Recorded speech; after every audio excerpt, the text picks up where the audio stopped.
Aujourd'hui, nous allons faire une leçon qui s'appelle « Je connais quelques différences de lexique entre l'anglais britannique, UK, et l'anglais américain, US ». Alors, quand à la fin des mots, tu vois RE comme ça c'est de l'anglais britannique, UK.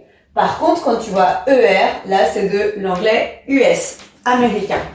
Si je prends center, si tu le vois écrit RE, alors là, c'est l'anglais britannique. ER, anglais américain. La même chose pour meter, mètre. À la fin, si tu le vois avec RE, alors c'est de l'anglais britannique. Si tu le vois avec ER, c'est de l'anglais américain. Voici quelques mots, il y en a plein d'autres bien évidemment, qui ne se disent pas de la même manière selon que c'est de l'anglais britannique ou de l'anglais américain. Britannique ici, américain là. Si je prends un taxi, eh bien au Royaume-Uni on dira a taxi, alors que aux États-Unis on dira a cab.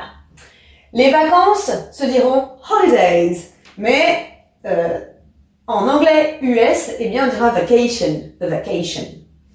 Pour le cinéma, au Royaume-Uni, the cinema, alors que en anglais américain, the movies.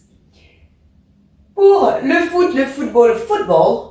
En revanche, attention, en anglais américain, on ne dit pas football, on dit soccer. Des frites, ce seront des chips, en anglais britannique, French fries, en anglais américain. Un magasin sera a shop, mais a store, en anglais US. Pour une gomme, on dira en anglais britannique an eraser, mais on dira a rubber, en anglais US. Et le trottoir se dira the pavement en anglais UK, mais the sidewalk en anglais américain. Let's practice now. J'ai mis au tableau certains mots, à toi de me dire si c'est de l'anglais UK, britannique ou US, américain. City Center,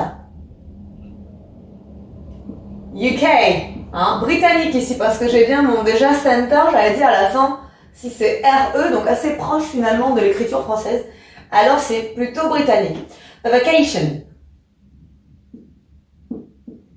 US, américain, pour dire les vacances. A taxi. UK, c'est un taxi en anglais britannique. Holidays. Les vacances, mais en anglais britannique. The pavement. Le trottoir, en anglais britannique, a cab. Un taxi en américain est the sidewalk. Le trottoir en anglais américain.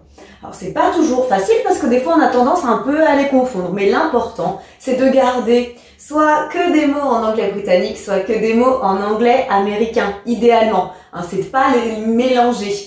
Parce que sinon c'est vrai que ça fait un peu bizarre. Tu auras peut-être remarqué que moi j'utilise l'anglais britannique par exemple.